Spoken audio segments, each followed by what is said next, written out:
تو یہ ساری قوم کا مسئلہ ہے. میری ذاتی خیال یہ ہے کل جو میٹنگ ہوئی ہے جس میں اگرچہ تشویش پائی گئی، اس میٹنگ میں لوگ آزردہ نظر آئے کہ کوئی حل نکال لیا جائے گا. ایک تو زرداری صاحب سے وہ بات کر لیں گے، زرداری صاحب کا اور ان کے قبیلے کا ایک مسئلہ ہے، صرف سندھ میں نہیں آزاد کشمیر میں اور گلگت بلتستان میں عمل جاری رہے وصولیوں کا، یہ ان کا اصل مسئلہ ہے. پارٹی کے اندر انتشار ہے، اس کی وجہ سے وہ پریشان ہے کہ پارٹی ٹوٹ نہ جائے، اور شبہ ہے انہیں کہ کوئی اسٹیبلشمنٹ ان کے مخالفت میں چلی جائے.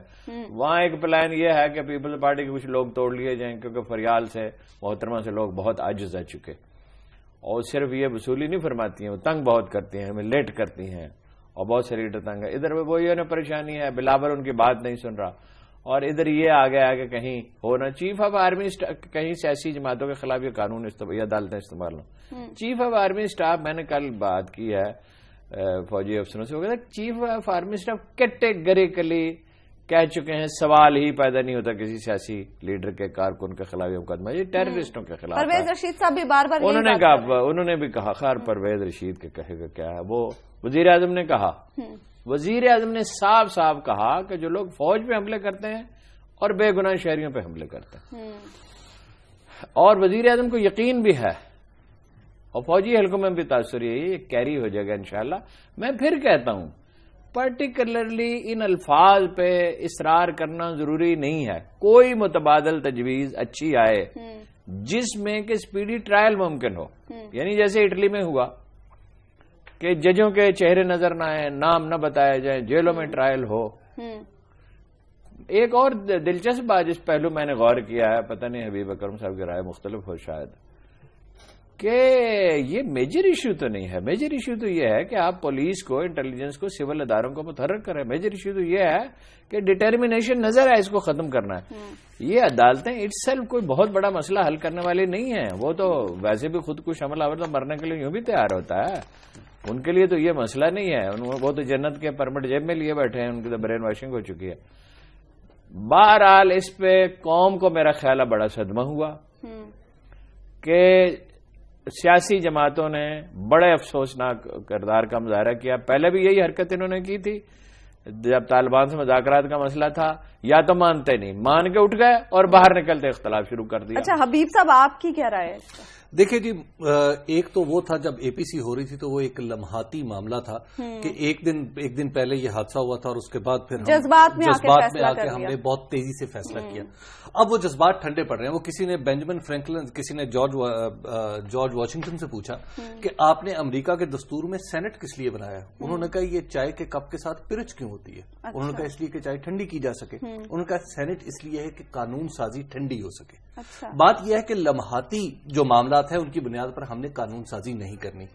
وکلاء نے جب آنا ہے تو وکلاء نے قانون اور دستور کی بات کرنی ہے. یہ تو طے ہے کہ ملٹری کورٹس کی ہمارے دستور میں گنجائش نہیں ہے، اور خاص طور پر ایسی صورت میں جب ہم سویلینز کے ساتھ معاملہ ڈیل، سویلین چاہے وہ جیب کترا ہے یا چاہے وہ دہشت گرد ہے، وہ اس کی ایک حیثیت متعین ہے ہمارے دستور کے مطابق. جب وہ ہمارے عدالتی نظام میں آئے گا تو اس سے ایک خاص طرح کا سلوک ہوگا. اب ہم اس پوری بنیاد کو بدلنے کی کوشش کر رہے ہیں. اور پھر اس میں دیکھیے کہ جو انصاف کے تقاضے ہیں، انصاف کے جو رائج پرنسپلز ہیں، میں یہ نہیں کہہ رہا کہ وہ حتمی ہیں اور آخری ہیں، لیکن جو رائج پرنسپل ہیں یہ کیسے ممکن ہے کہ ہم ایک ہی ادارے کو کہیں کہ وہی پروسیکیوشن ہو، ایک ہی ادارے کو کہیں کہ وہی تفتیش بھی کرے، اور ایک ہی ادارے کو کہیں کہ وہ فیصلہ بھی کرتے ہیں. یہ کسی مخصوص ماحول میں تو ہو سکتا ہے، یہ کسی ریجمنٹ میں تو ہو سکتا ہے، 20 کروڑ عوام کے لوگوں میں، 20 کروڑ عوام کے ملک میں نہیں ہو سکتا. یہ کرنا ذرا مشکل کام ہوگا. تو پھر یہاں کیا دیکھیں، یہاں پہ اگین بات یہ ہے کہ ملٹری کورٹس کے اوپر پوزیشن جو لے لی گئی ہے یا ملٹری کورٹس کے بارے میں جو ایک رویہ بن گیا ہے، میرا خیال ہے کہ اس سے حکومت کو بھی تھوڑا سا پیچھے ہٹنا چاہیے اور بیٹھ کے دوبارہ اس کو ریوزٹ کر لیں. صاحب نے بڑا اچھا بیان دیا ہے، بڑا انٹرسٹنگ ان کا بیان ہے کہ فوجی عدالتیں طلاق کی طرح ہیں، جائز ہیں لیکن ناپسندیدہ. دیکھیں ہم طلاق سے تھوڑا سا نیچے کام کر لینا. اچھا ہم ضروری نہ، کیونکہ ایک تو یہ عارضی معاملہ ہے، طلاق تو مستقل ہو جاتی ہے نا، ایک عارضی معاملہ ہے، محدود مدت کے لیے ہم نے کرنا ہے.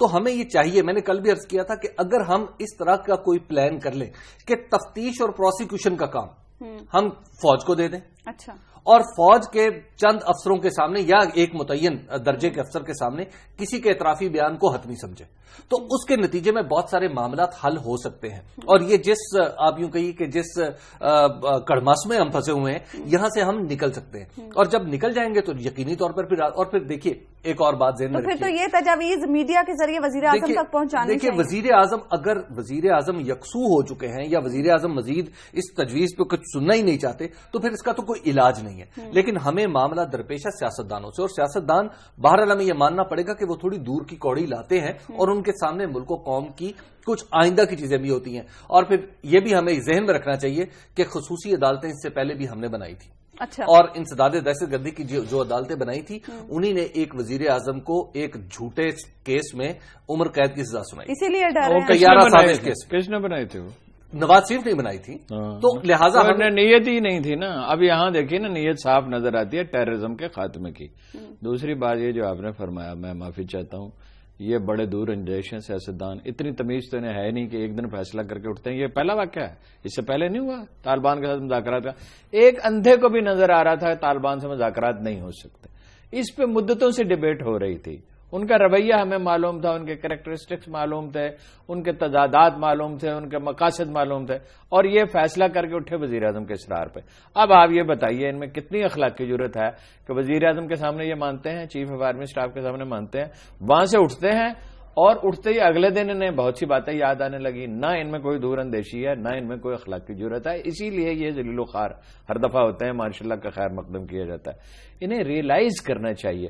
فرض کیجئے جی اختلاف ہے، میں کہتا ہوں کہ اختلاف رائے تو بہت ہی اچھی بات ہے، بری بات نہیں ہے. نہ صرف یہ کہ بری نہیں، بہت اچھی بات.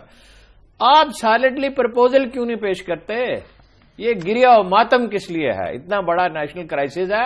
اور جو فکرہ اس نے کہا، مجھے اتنی ذہنی اذیت ہوئی کہ ہم پھر گھر چلے جائیں اور رضا ربانی تیرے بغیر یہ کائنات آج تک خدا کی چلتی رہی، آئندہ بھی چلتی رہے گی.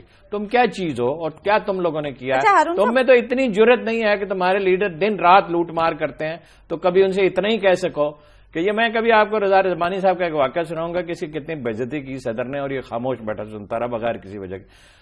کوئی کام ڈھنگ کا تم نے کیا، پارٹیوں کو تم نے ٹھیک جمہوری تشکیل کیا ہے، پارٹیوں میں الیکشن کراتے ہو، کوئی منشور بناتے ہو، کوئی اپنے لوگوں کے ورکرز کی ٹریننگ کرتے ہو، کوئی کام ڈھنگ کا تم نے نہیں کیا اور تم سمجھتے ہو کہ تمہارے بغیر یہ کائنات نہیں چل سکتی. لیکن ہارون صاحب پرپوزل پیش کرنا جی حبیب اکرم صاحب نے. مثلا آپ یہ کہتے ہیں آپ نے ایک تجویز پیش کی، وہ عملی طور پہ ممکن ہے، نہیں ممکن ہے. میں نے بھی کل کچھ چیزوں کی طرف اشارہ کیا. ہم عام لوگ ہیں، ہم ایکسپرٹ نہیں ہیں، اس کے باوجود ہم سوچتے ہیں اس طرح ہو سکتا ہے، یہ ہو سکتا ہے. یہ لوگ صرف رونے پیٹنے کے لیے اور ہمیں ڈرانے کے لیے رہ گئے ہیں. ان کی کوئی احساس ذمہ داری ان میں ہے؟ ایک واقعہ بھی آپ کو بتا دیا. وہ گیا احمد علی خان اور وہاں جا کے ایک ایسی بات کہا جس کا پارٹی کے موقف سے کوئی تعلق ہی نہیں ہے. حبیب صاحب الطاف حسین صاحب نے پھر مارشل لاء کی بات کر دی ہے. وہ کہہ رہے ہیں کہ جی لیڈروں کا یہی حال رہا تو مارشل لاء کو کوئی روک ہی نہیں سکتا. دیکھیے الطاف حسین صاحب کا تو معاملہ اس وقت تھوڑا سا الگ ہے. اس کی وجہ یہ کہ ان کی جماعت کے اندر جو بحران پیدا ہوا پڑا ہے اس سے نکلنے کے لیے ان کے لیے ضروری ہے کہ یہ سیاسی معاملات اس طرح نہ چلے جس طرح چل رہے ہیں.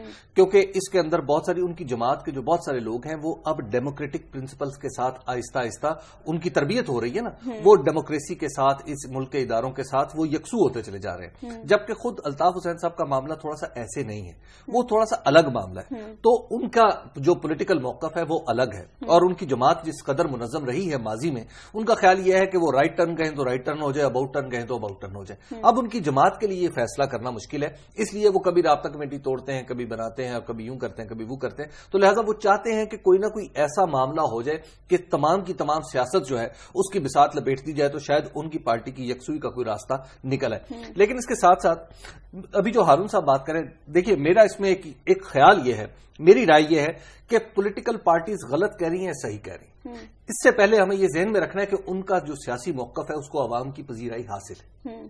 پیپلز پارٹی کی جب ہم بات کریں تو پیپلز پارٹی کی سندھ میں ایک پذیرائی موجود ہے.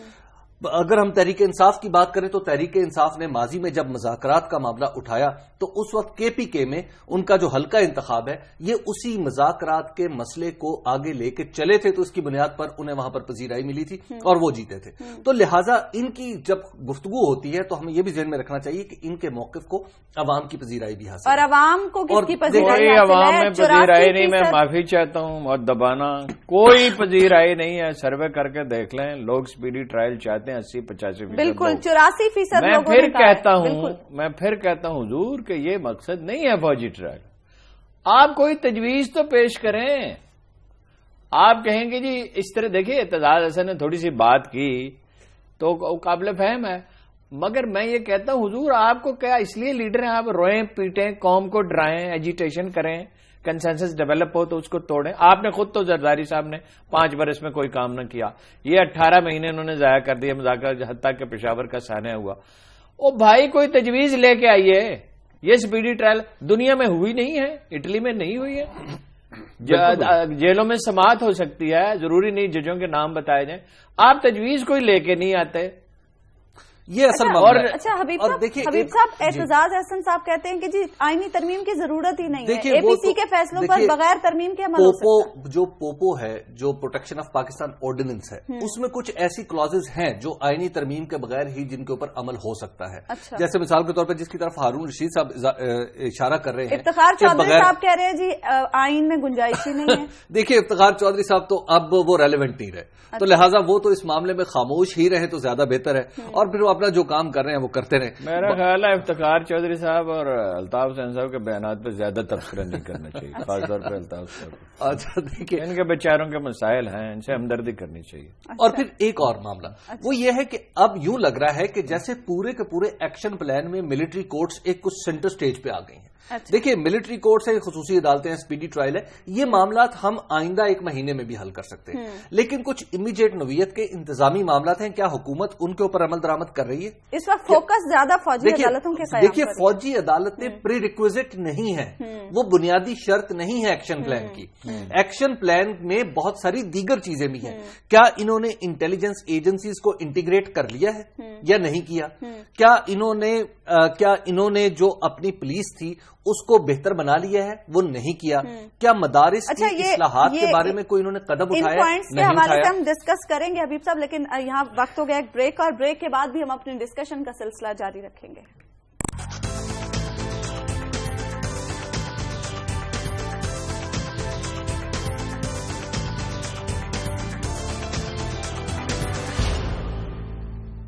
ویلکم بیک ناظرین. بریک پر جانے سے پہلے ہم بات کر رہے تھے ایکشن پلان کے حوالے سے، فوجی عدالتوں کے قیام کے حوالے سے. حبیب صاحب آپ یہ کہہ رہے تھے کہ فوجی عدالتوں کے قیام کے علاوہ بھی اور پوائنٹس ہیں ایکشن پلان میں جن پر بات ہونی چاہیے، جن پر غور کیا جانا چاہیے. ایک پوائنٹ جو اٹھایا گیا کل، جو فلاحی تنظیمیں ہیں ان کے رجسٹریشن کے حوالے سے بھی بات کی گئی کہ ان کی دوبارہ رجسٹریشن پر غور کیا جائے، کیونکہ ان پر یہ الزام عائد کیا جاتا ہے کہ وہ دہشت گردوں کے لیے چندہ اکٹھا کرتی ہیں. دیکھیے یہ سارے کام ہونے چاہیے، بٹ اگین یہ انتظامی نوعیت کا کام ہے جس کے لیے نہ تو دستور میں تبدیلی کی ضرورت، ترمیم کی ضرورت ہے، نہ کوئی اور قانون سازی کی ضرورت ہے. اور یہ قانون جو قانون کے اندر موجود چیزیں ہیں ان کو ایکٹیویٹ کر دیں تو آپ سارے کا سارا معاملہ حل کر دیں گے. اور پھر خدا کے لیے جو ڈپلیکیشن آف ورک ہے اس کو ختم کر دیں. آج میں اخبار میں پڑھا تھا کہ نیکٹا نے ایک نئی ہیلپ لائن بنا دی ہے، پتہ نہیں 1717 پھر آپ فون کریں گے اور انہیں بتائیں گے دہشت گردی. یار خوف خدا کریں، آپ اس وقت ملک کے اندر کو 18 قسم کی یہ ہیلپ لائنز چل رہی ہیں. 15 ہے، 1122 ایک ہے، کوئی اور ہے. آپ ایک ایمرجنسی ہیلپ لائن بنائیں اگر آپ سیریسلی کام کرنا چاہتے ہیں. اور میری درخواست ہوگی، دیکھیے جب آپ یہ کام شروع کر دیں گے تو یقینی طور پر معاملات حل ہونے شروع ہوں گے. حکومت کی اخلاقی اتھارٹی بڑھے گی، اور جب حکومت کی اخلاقی اتھارٹی برقرار ہو جائے گی تو اس کے نتیجے میں یہ ملٹری کورٹس والا معاملہ بھی حل ہو جائے گا. ایسے موقع پہ دیکھیے ہم، اور خاص طور پر ملٹری کورٹس کے معاملے پہ میری درخواست یہ ہوگی کہ ہمیں سیاستدانوں کی مذمت سے گریز کرنا چاہیے. سیاستدانوں نے ہی الٹیمیٹلی ملک چلانا ہے، ان کی مذمت سے کوئی زیادہ کام ہو نہیں سکتا. اچھا ہارون صاحب بہت مذمت کرتے ہیں سیاستدانوں کی. یہ سیاستدان ہے، ٹھگوں کے ٹولے ہیں، یہ سیاستدان ہے. آپ مجھے بتائیے کسی پارٹی میں الیکشن ہوتے ہیں، جماعت اسلامی میں ہوتے ہیں، وہ این پی میں ہوتے ہیں، یہ جو بڑی پارٹیاں ہیں ان میں کوئی الیکشن ہوتے ہیں. سیاستدانوں نے یہ ملک بنایا تھا، سیاست کے بغیر ملک چل نہیں سکتا. 21ویں صدی میں ماڈرن پالیٹی کے بغیر ملک نہیں چل سکتا. لیکن یہ کہاں کے سیاستدان انہیں مینڈیٹ دیا کس نے ہے؟ اپنی پارٹیوں کا. میجر فضل الرحمان کس طرح الیکٹ ہوئے؟ وہ ان کا ایک صاحب کھڑے ہو گئے, حالانکہ انہیں یہ برائب کرتے رہتے ہیں. نظریاتی کونسل کا سربراہ بھی بنایا ہوا ہے. درس نظامی کی صنعت کے بارے میں ان کے بارے میں شبہ ہے, اور اردو نے بولنی نہیں آتی, عربی بھی میرے خیال نہیں آتی. وہ کھڑے ہو گئے, انہیں کس طرح انہوں نے بندوبست کیا. نواز شریف صاحب کس دن الیکٹ ہوئے تھے؟ حالانکہ اگر الیکشن لڑے تو وہ ضرور الیکٹ ہو جائیں گے, کوئی اور تو لیڈر نہیں ہے. دیکھیے ملک انہوں نے توڑا. اچھا, آپ سمجھتے ہیں سیاستدانوں نے توڑا؟ جی, سیاستدان بھی اس میں شامل ہے. یا خان شامل تھا, اس میں شیخ مجیب تھا اور بھٹو تھا, اور کون تھا؟ میں یہ یہاں موجود تھا چیئرنگ کراس میں جب بھٹو نے کہا کہ سندھ اور پنجاب اقتدار کا سر چشمہ ہے اور ان کی چابیاں میری جیب میں ہیں. بھئی آپ اپوزیشن لیڈر منتخب کیے گئے ہیں, 2 صوبوں میں آپ کی حکومت ہوگی, 2 بڑے صوبوں میں. ملک توڑ دیا. کرپشن ایسی کی ہے, اس وقت تو خیر اس طرح کی کرپشن نہیں تھی. اب انہوں نے 88 کے بعد ایسی کرپشن کی ہے, ان کی اربوں خربوں کی جائیدادیں لندن اور فرانس میں اور کتنے ملکوں میں نظر آتی ہیں. اس پہ انہیں شرم نہیں آتی بالکل. جو انہوں نے پچھلے 5 برس میں پنجاب میں نون لیگ نے کیا, جو انہوں نے مرکز میں زرداری صاحب نے کیا, جو اب سندھ میں کر رہے ہیں, اس پہ انہیں بالکل شرم نہیں آتی. اور جب جو اصل ایشوز ہیں ملک کے, کیا ہیں اصل ایشوز؟ سب سے بڑا ٹیررزم ہے, بجلی کی فراہمی ہے, گیس کی ہے, لا اینڈ آرڈر ہے. اب یہ ٹیکس کا دیکھیے, پٹرول پہ وہ ٹیکس لگا دیا. اور خدا کے بندے 30 لاکھ آدمیوں کی تمہارے پاس فہرست رکھی ہوئی ہے, جن پاس لینڈ کروزر گاڑیاں ہیں, جن کے بچے گرمیوں میں یورپ جاتے ہیں, جن کی بیگمات زیورات سے لدی پھدی رہتی ہیں, جو 4-4, 6-6 کنال کے گھروں میں رہتے ہیں, ان سے ٹیکس کیوں نہیں وصول کرتے؟ صاحب ایک دن میں تو نہیں وصول ہو سکتا. نہیں, شروع کریں. دیکھیے ابھی بھی جو آپ نے بات کی تھی مدارس کی, پولیس کی, انٹیلیجنس کی, تو کیا آپ نے یہ کہا کہ سارا کام مکمل کرتے ہیں ایک ہفتے میں؟ بگننگ تو کریں نا. کتنے آدمیوں سے کو انہوں نے نوٹس بھیجے ہیں. میں تو یہ کہتا ہوں کہ ٹیکس وصول کرنے میں اتنی احتیاط کرنی چاہیے کہ کاروبار تباہ نہ ہو. لیکن یہ بزنس مین کو جو ان کے ووٹر ہیں دامادوں کی طرح انہوں نے رکھا ہوا ہے, ان سے پوچھتے نہیں. بجلی چوری کی لاہور میں آپ پتہ کریں کتنی دکانوں پہ بجلی چوری کی ہے, کتنے لوگ ہیں, مشکل سے 1-2% لوگ ٹیکس ان میں سے دیتے ہیں جو دینا چاہیے. بھائی جمہوریت آئے گی نہیں جب تک سیاسی جماعتیں کی تشکیل جمہوری نہیں ہوگی, جب تک لیڈروں کی اکاؤنٹیبلٹی نہیں ہوگی. اکاؤنٹیبلٹی کس کے لیے ہے؟ لیڈر جو ہے اکاؤنٹیبلٹی سے آزاد ہے. زرداری صاحب زرداری قبیلے کے بھی سردار ہو گئے, سندھ حکومت ان کی شیرہ محترمہ چلاتی ہیں, پارٹی میں ان سے کوئی پوچھنے والا. نواز شریف صاحب سے کوئی پوچھ سکتا ہے؟ خود شہباز شریف نے کہا کہ نواز شریف صاحب کہتے ہیں اگر کسی کو فیٹال اختلاف کرنا ہی ہو تو تنہائی میں کرے. ایکشن پلان کا کیا ہوگا ہارون صاحب؟ ایکشن پلان میرا خیال ہے کہ آگے چلے گا. قوم کا دباؤ ہے, مجبوری ہے. میں نے آپ سے عرض کیا, فوجی کہتے ہیں کہ ہمارا درد سر نہیں, ہم مرے نہیں جا رہے, لیکن ظاہر ہے انہوں نے سنجیدگی سے کل اپنا نقطہ نظر پیش کیا ہوگا. بار بار میں آپ سے عرض کر رہا ہوں, مقصد فوجی عدالتوں کا قیام ہے نہیں, مقصد ہے سپیڈی ٹرائل, مقصد ہے یلغار کی جائے ٹیررسٹوں پہ, انیشیٹو اپنے ہاتھ میں لیا جائے. اس پہ کوئی توجہ سیاسی جماعتوں کی نہیں. پچھلے 3 دن میں کوئی بیان کسی سیاسی لیڈر کا آپ نے پڑھا جس میں یہ کہا گیا ہو کہ دہشت گردوں پہ یلغار کر دی جائے؟ کل کیا جھک مار رہے تھے شاہ محمود صاحب, میری ذاتی رائے. یہ آپ کی ذاتی رائے پوچھتا کون ہے؟ آپ کی ذاتی رائے پوچھنے کے لیے تھوڑی کوئی پرپوزل نہیں آ رہی, ہارون صاحب کسی طرف سے کوئی تجویز نہیں. ہارون صاحب یہ فرما رہے تھے کہ انٹیلیجنس کے نظام کو بھی دیکھنا ہوگا. ابھی ایک خبر آئی ہوئی تھی کہ اسپیشل برانچ جو پولیس ہے اس کا انٹیلیجنس سسٹم تباہی کے دہانے پر پہنچ چکا ہے. ایک خانہ پوری کے لیے تھریٹ جاری کر دیا جاتا ہے, تھریٹ الرٹ, جیسا کہ آج بھی آیا ہوا ہے کہ نیو ایئر نائٹ پر دہشت گردوں کی جانب سے سافٹ ٹارگٹس کو نشانہ بنایا جا سکتا ہے. دیکھیے اسپیشل برانچ کی اور تھانوں کی جو صورتحال ہے نا, آپ یوں سمجھیے کہ اس وقت ہمارے وہ ڈائس فنکشنل ادارہ ہے. پولیس جو ہے, پولیس کا کوئی بھی عام جو ہے وہ کام نہیں کر رہا. میں آپ کو عرض کروں کہ میں بھی ریسنٹلی ایک صاحب سے ملا جو پولیس کے اعلیٰ افسر ہیں. انہوں نے مجھے بتایا کہ میں نے ان سے پوچھا کہ آپ کے ایک دن کی روٹین کیا ہے. تو ایک دن کی روٹین یہ تھی کہ وہ مجھے انہوں نے بتایا کہ صبح 2:30 بجے مجھے کال آئی اور انہوں نے کہا کہ آپ فلاں جگہ پہنچے اور وہاں پر انتظامات دیکھے کیونکہ وہاں پر چند مذہبی اجتماعات ہو رہے ہیں. کہتے ہفتے جب میں صبح 7 بجے وہاں سے فارغ ہوا تو 8 بجے مجھے ایک ریلی میں پہنچنا تھا جو ایک جگہ سے دوسری جگہ جا رہی تھی، اور میں اس ریلی میں موجود تھا. 2:30 بجے تک میں اس کے ساتھ رہا. 2:45 بجے میں نے ناشتہ کیا، اور 2:45 بجے کے بعد وہ ایک CCPO کے پاس میٹنگ میں چلے گئے، اور میٹنگ کے بعد جب واپس آئے تو رات کو انہوں نے ایک اور جگہ جہاں مجلس اعظام منعقد ہو رہی تھی وہاں پہ پہنچنا تھا. اب یہ ایک دن کی ایک اعلیٰ افسر کی جس کے نیچے ویریس تھانے ہیں، یہ اس کی میں آپ کو صورتحال بتا رہا ہوں. آپ بتائیے کہ وہ کام کیا کرے گا. وہ اس کی گاڑیوں کی صورتحال اس نے مجھے بتایا کہ میرے تھانے میں 7 دن کے لیے 8 لیٹر پیٹرول ملتا ہے گاڑی کو، اور کوئی گاڑی اس قابل نہیں ہے کہ کوئی موٹر سائیکل سوار اگر اس کے آگے لگ جائے تو کوئی گاڑی اس کو بھاگ کر. حبیب صاحب یہ سیاستدان کرتے کیا ہیں، یہ حکمران کیا کرتے ہیں؟ کوئی پلان ہے؟ دیکھیے یہ جلوس نکلتے ہیں، مذہبی رسومات ہیں، بیٹھ کے ان سے بات کریں کہ یہ ملک کی صورتحال ہو چکی ہے، کیا ہم مل جل کے کوئی اثر نکالیں کہ ان کو کچھ محدود کر دیا جائے تاکہ زندگیوں کا تحفظ بھی ہو اور آپ یہ اپنے رسومات بھی پوری کر سکیں. کہ تھانوں میں اسٹیشنری کے پیسے نہیں ہیں، انٹرٹینمنٹ کے لیے پیسے نہیں ہیں، گشت کے لیے ڈیزل کے پیسے نہیں ہیں، تو اس کا بندوبست کون کرے گا؟ موٹر آپ کے لیے جہاں آپ پیسے چاہتے ہیں وہاں تو آپ کے پاس بات ہے. ابھی یہ اپنا گلبرگ سے لے کے تو موٹر وے تک ایک اور موٹر وے بنانے کی تیاری 50 ارب روپے کی، ابھی تو چھپا ہوا ہے مسئلہ. وہ دیکھیے جو ایشوز ہیں اصل میں، مطلب اسپیشل برانچ کو متحرک کرنے میں آپ مجھے بتائیے کہ رکاوٹ کیا ہے، اس کا آغاز کر دیا جائے. پولیس کو انٹیلیجنس کے لیے استعمال کرنا، جو وہ پرانا تھیوری تھی کہ ہر محلے میں ایک کانسٹیبل نگرانی کرے، اس کی تیاریاں کیوں نہ شروع کر دی جائیں. پولیس کی ساری انرجی ویسٹ ہو رہی ہے، اسپیشل برانچ کوئی کام نہیں کر رہی، ساری انرجی کرپشن میں ویسٹ. اچھا، ٹھیکیداری نظام میں ملک کا پیسہ برباد ہو رہا ہے، نجکاری نہیں ہو رہی ہے. جہاں جہاں خرابی ہے اس کی پلاننگ تو شروع کی جائے نا. اس کی پلاننگ ہی نہیں ہو رہی. پلاننگ کس چیز کی ہو رہی ہے؟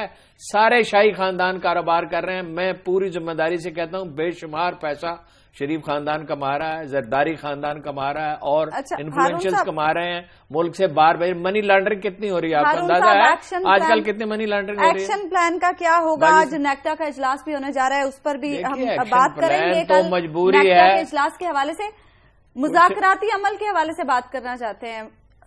پھر بنیں گے آشنا کتنی ملاقاتوں کے بعد؟ میرا خیال ہے اس کا جلدی فیصلہ ہو جائے گا. دیکھیے وہ اپنا عمران خان ایجیٹیشن پہ تلا ہوا ہے.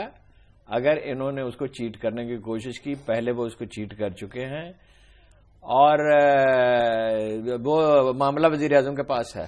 اس دن اسد عمر کی اور ان کے احسن اقبال کی بات ہوئی. کل احسن اقبال کا چہرہ آپ نے دیکھا، شرمندہ، خفیف، بجھا ہوا، اس کو کوئی بات نہیں سوچ رہی. اسحاق ڈار کو کوئی بات نہیں سوچ رہی تھی. منت سماجت پریکٹیکلی وہ کر رہے تھے.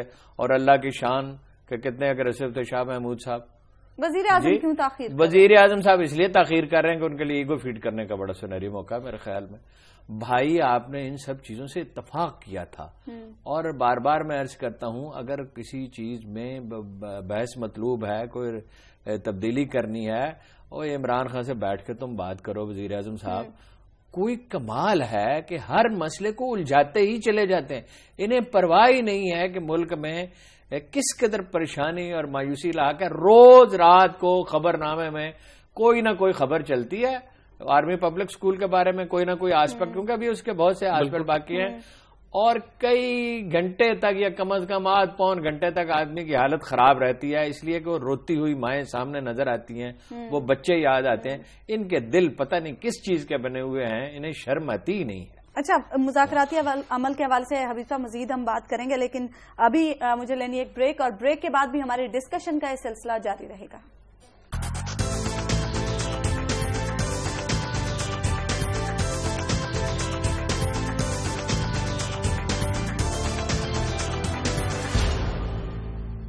ویلکم بیک ناظرین. بریک پر جانے سے پہلے ہم بات کر رہے تھے پاکستان تحریک انصاف اور حکومت کے درمیان ہونے والے مذاکراتی عمل کے حوالے سے جو بے نتیجہ ثابت ہوا ہے، اور آج پھر ملاقات کا کھیل کھیلا جائے گا.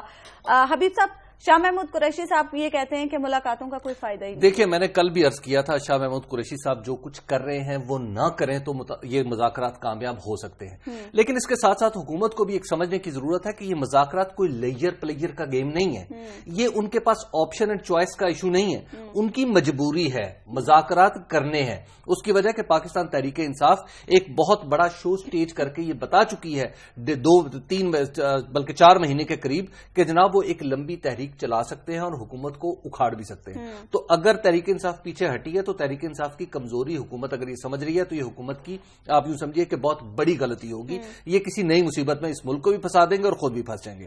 لیکن اس کے ساتھ کچھ تحریک انصاف کو بھی سوچنا ہے، اور میرا خیال ہے کہ یہاں پر انٹروینشن چاہیے ہائر لیول کی. یہاں اب جو جس سطح پہ انہوں نے پھنسا رکھے ہیں مذاکرات وہ ہے کہ دھاندلی کی تعریف. پی ٹی آئی کی یہ بات نہیں مانی جا سکتی کہ پہلے حکومت یہ مان لے کہ جناب دھاندلی ہوئی ہے اور اس کے بعد پھر آگے بڑھے. دیکھیے پی ٹی آئی کو اپنا جو سٹیٹڈ موقف ہے جو اس نے آج تک یہ تقریباً 22 نکات بنتے ہیں انہی 22 نکات پہ بات کرنی ہے. اب پی ٹی آئی اگر 24ویں ہوئی اور 25ویں اور میری وم یہ کہہ رہی ہے، میرا خیال یہ کہہ رہا ہے، مجھے کسی نے یہ بتایا، تو اس کی بنیاد پر آپ اتنے سنجیدہ مذاکرات کو تہو بالا نہیں کر سکتے.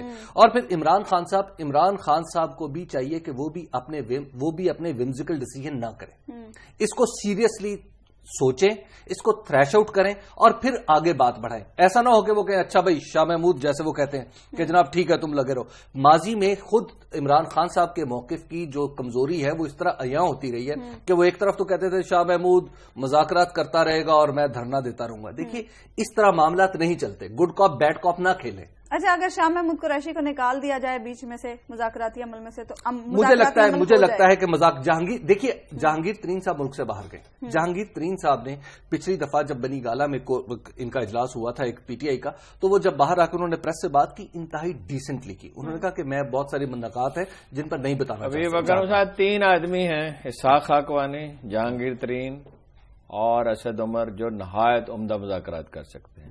شاہ محمود تو سچ بول رہا ہو تو لگتا ہے جھوٹ بول رہا ہے.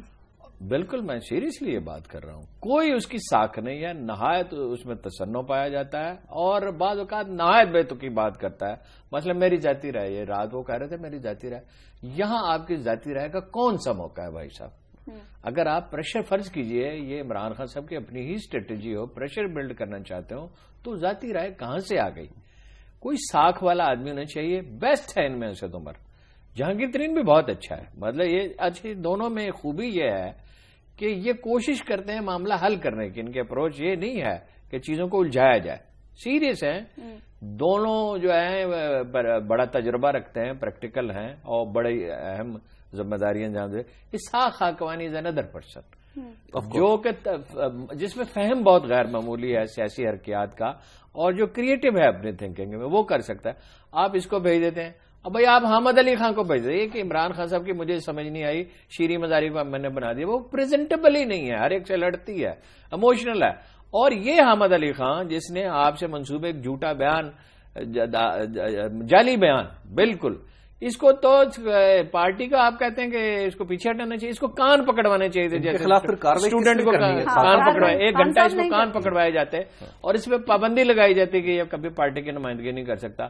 اب یہ پھر وہاں چلا گیا اور اس نے غیر ذمہ داری کی حرکت کی. یہ میں روتا ہوں کہ مردم شناسی نام کی نہیں ہے اور مروت میں مارے جاتے ہیں. دیکھیے اس نے فوزیہ کا کیریئر تباہ کر دیا، جو سب سے سنسیئر لیڈر تھی خاتین میں، 18 سال جس نے کام کیا، جو صرف ایک دورے میں $1.5 ملین اکٹھے کر کے لائی اس کے لیے، شوکت خانم ہاسپٹل کے لیے.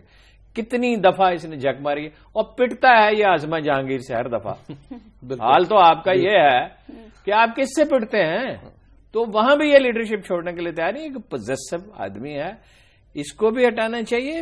پارٹیوں میں یہی مسئلہ ہے کہ لیڈر جس کو چاہے نامزد کر دے. چلے آج پھر ملاقات کا کھیل ہونے جا رہا ہے، دیکھتے ہیں کہ یہ کھیل نہیں ہے نہیں ملاقات کا، یہ بڑا تباہ کن ہوگا. اگر بات طے نہیں پاتی تو اگر آج نہیں تو چند ہفتے کے بعد ایجیٹیشن شروع ہو جائے گا اور موجودہ حالات میں ایجیٹیشن خطرناک ہے. لہذا بات طے ہونی چاہیے اور طے ہو سکتی ہے. کیوں طے نہیں ہو سکتی؟ دونوں لچک کا مظاہرہ کریں اور اپنی پارٹیوں کے علاوہ ملک کے بارے میں سوچیں. بالکل. اچھا حبیب صاحب، نیا سال آنے والا ہے، آج 2014 کا آخری دن ہے. حکومت نے نئے سال کا ایک تحفہ بھی دیا ہے عوام کو GST کی صورت میں. دیکھیے یہ بالکل اگر آپ عوامی نقطہ نظر سے دیکھیں تو بہت ہی برا ڈیسیجن ہے، اور خاص طور پہ اس میں اب یہ لوگ کہیں گے کہ جیسے عمران خان کا دھرنا ختم ہوا تو حکومت نے اپنا چال چلن وہی کر لیا جو پہلے سے تھا. اور دیکھیے اب 5، لیکن اس کے ساتھ یہ بھی دیکھیے کہ آپ نے اس ملک کو چلانا بھی ہے. اس ملک کے اندر جو کام آپ نے شروع کر رکھے ہیں وہ ختم بھی کرنے ہیں، انہیں مکمل بھی کرنا ہے. تو لہٰذا یہ 5 روپے کا جو ٹیکہ لگایا گیا ہے، تو مجھے لگ رہا ہے کہ اگر میں تو بطور ایک معاشیات کے ادنا طالب علم کے حوالے سے یہ کہہ سکتا ہوں کہ حکومت کے نقطہ نظر سے، حکومت کے پرسپیکٹو سے یہ ناگزیر تھا، اس کے بغیر گزارا نہیں ہے. 30 ارب روپیہ ٹوٹل یہ آئے گا، سوری معاف کیجیے گا، 5 ارب روپیہ تقریباً ہر مہینے 60 ارب روپیہ ٹوٹل یہ بنے گا. تو یہ اگر اسی طرح ریٹس نیچے جاتے گئے تو ایک طرف جہاں ہماری انفلیشن میں کمی آئے گی وہاں حکومتی ٹیکسز میں بھی کمی آئے گی. تو حکومتی ٹیکسز کو تھوڑی سی ایڈجسٹمنٹ ہے، لیکن اگر یہ اس انداز سے نہ کرتے، کسی اور انداز سے کر لیتے تو زیادہ اچھا تھا. ہارون صاحب آپ کی کیا رائے ہے اس پہ؟ نہیں، میری رائے تو یہ ہے کہ آپ کو ٹیکس بیس وسیع کرنی چاہیے. اس طرح کی چیزوں میں نہیں، یعنی پٹرول سستا ہوتا ہے، بجلی اگر سستی ہوتی ہے کسی ملک میں تو وہ اس کی اکانومی کے لیے بہت نیک فال ہے. کھاد اگر سستی ہو جائے، بجلی سستی ہو جائے، پٹرول سستا ہو جائے تو اکانومی چل نکلے گی. یہی تو مسائل ہیں. اور ٹیکس بیس آپ کیوں نہیں وسیع کرتے؟ میں یہ نہیں کہتا کہ گردن پکڑ لیں 30 لاکھ آدمیوں کے فوراً سارا ٹیکس وصول کر لیں، مگر بگننگ کریں، ایجوکیٹ کریں لوگوں کو کہ ملک ٹیکس کے بغیر نہیں چلتا. پھر پیسہ ضائع نہ کریں. لوگوں کو جب احساس ہوگا کہ پیسہ ضائع نہیں ہوگا تو لوگ مائل ہوں گے ٹیکس دینے کی طرف. دنیا میں کہاں ٹیکس ہے؟ انڈیا میں 16% ہے، آپ کیوں 9% پہ اٹکے ہوئے ہیں؟ اور دعوے آپ کے بڑے ہیں قائد اعظم ثانی ہونے کے. تو بھائی اس کو گریجولی ٹھیک کریں. اور آپ نے بنا دیا، اب ان کے عزیز ہیں، ان کو واحد کوالیفیکیشن یہی ہے کہ ان کے رشتہ دار ہیں. میاں شریف کے پاس نوکری لینے کے لیے گئے تھے اسحاق ڈار، انہوں نے کہا نہیں اس قابل تو یہ نہیں، کیونکہ ان کے بارے میں کچھ شبہات ہے، ان کو البتہ MNA بنا دیا، پھر سینیٹر بنا دیا، پھر رشتہ داری ہو گئی، اور یہ منی لانڈرنگ میں خود ملوث رہے، ان کا کنفیشن موجود ہے. یہ اکانومسٹ تو نہیں ہے. لیکن وہ کنفیشن بندوق کنپٹی پہ رکھ کے لیا گیا؟ نہیں، بالکل نہیں لیا گیا. اس میں عدالت ان سے پوچھتی ہے کہ کیا وہ منی لانڈرنگ ہوئی یا نہیں ہوئی. منی لانڈرنگ وہاں جائیداد موجود ہے لندن میں یا نہیں ہے؟ بزنس وہاں پرمار ہے یا نہیں کر رہا؟ لیکن اور ان کے پیسے ان کے اپنے پیسے دبئی میں ہیں یا نہیں ہے اسحاق ڈار صاحب کے؟ یہ اکانومسٹ نہیں ہے. دیکھیے اکانومسٹ تھا غلام اسحاق خان، جیسا بھی تھا آپ کے اس کے نظریات سے. وہ جو تھے اپنا دوسرے جو محبوب الحق تھے، جی وہ تھے اکانومسٹ، اور ملک میں اکانومسٹ ہیں جن کے ہم تجزیے پڑھتے ہیں، جن کے بارے میں ہم جانتے ہیں کہ وہ کوئی راستہ نکال. یہ تو خزانے پہ اپنا آدمی بٹھا دیا ہے. بھائی یہ آپ کی دکان ہے، یہ آپ کا ذاتی ادارہ ہے کہ آپ نے خزانے پہ اپنا آدمی بٹھا دیا. وہ یار وزیر خزانہ کا کاروبار دبئی میں، وزیر اعظم کا لندن میں، اور ٹیکس یہ دیتے نہیں. ان کے کیا صاحبزادے کو 50 کروڑ روپے ادھار دیا بھائی اسے لیا ہوا ہے، نہیں ان کو تحفے میں دیا. ہاں جی. اور بعض ہمارے اخبار نویس محترم کہتے ہیں زاہد و متقی وزیر خزانہ. سبحان اللہ، کیا زاہد و متقی لوگوں سے ہمارا واسطہ پڑا. اچھا حبیب صاحب، الیکشن کمشنر کے حوالے سے بھی ایک بیان ہم ڈسکس کرنا چاہیں گے، اور انہوں نے بڑا اچھا بیان دیا. انہوں نے کہا ہے کہ الیکشن کمیشن کے بارے میں کوئی غلط فہمی میں نہ رہے، خود مختار ادارہ ہے اور بڑے اختیارات ہیں اس کے پاس بھی. انہوں نے ساتھ ہی یہ بھی کہہ دیا ہے کہ صوبائی حکومتیں بلدیاتی انتخابات کرانا ہی نہیں چاہتی. اچھا، اگر ہمارے چیف الیکشن کمشنر آج یہ بیان نہ داغتے تو کتنا اچھا ہوتا. بات یہ ہے کہ ہمارے جتنے بھی ادارے ہیں نا انہیں زیادہ بولنے کی عادت ہے. یہ بولنے کا کام جو ہے نا یہ ہم جیسوں پہ رہنے دیں. یہ آپ ذرا کم سے کم بولیں گے تو آپ کو عمل کرنے کا موقع زیادہ ملے گا. بات یہ ہے کہ ہمیں یہ نہ سمجھائیں کہ الیکشن کمیشن کے پاس اختیار یہ ہے، الیکشن کمیشن کے پاس اختیار وہ ہے. ہمیں آپ کر کے دکھائیں، ہمیں یہ بتائیں کہ آپ نے یہ کیا تھا یا اس میں فلاں بندہ رکاوٹ ہے. یہ خالی ہوائی فائرنگ جو ہے نا یہ کوئی زیادہ مناسب طرز عمل مجھے نہیں لگتا. اچھا. اور پہلے یہ جو 4 آدمی متنازع یہ تو اپنے گھروں کو جائیں، یہ کس لیے بیٹھے ہوئے ہیں؟ قوم ان پہ اظہار اعتماد کر چکی. کبھی الیکشن کمیشن کے لوگ، کبھی جج بھی کنٹروورشل ہوئے ہیں. بھائی ان کو باقی وقت کی تنخواہیں دیں، ان کے گھروں کو بھیجیں. کیا یہ اس وقت جائیں گے جب ان کو قوم ان کے گھروں کے سامنے مظاہرے کر رہی ہوگی، دفتروں کے سامنے مظاہرے کر رہی ہوگی؟ کسی چیز کی کوئی حد ہوتی ہے. یہ میں نے پہلے جج دیکھے ہیں کہ اتنے کنٹروورشل ہو گئے اور ٹلنے کا نام نہیں لیتے.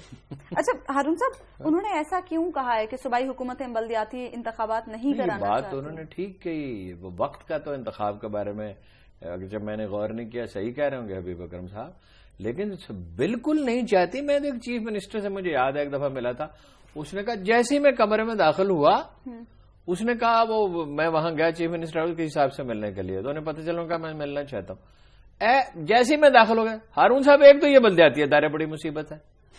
مطلب یہ ہے، مجھے نہیں سمجھ آئی یہ بات انہوں نے کیوں کی. مطلب یہ ہے کہ اختیارات ہماری جیب میں ہیں. دیکھیے اختیار کے مزاج میں ارتکاز ہوتا ہے. ہر آدمی چاہتا ہے اس کے پاس زیادہ اختیارات ہوں.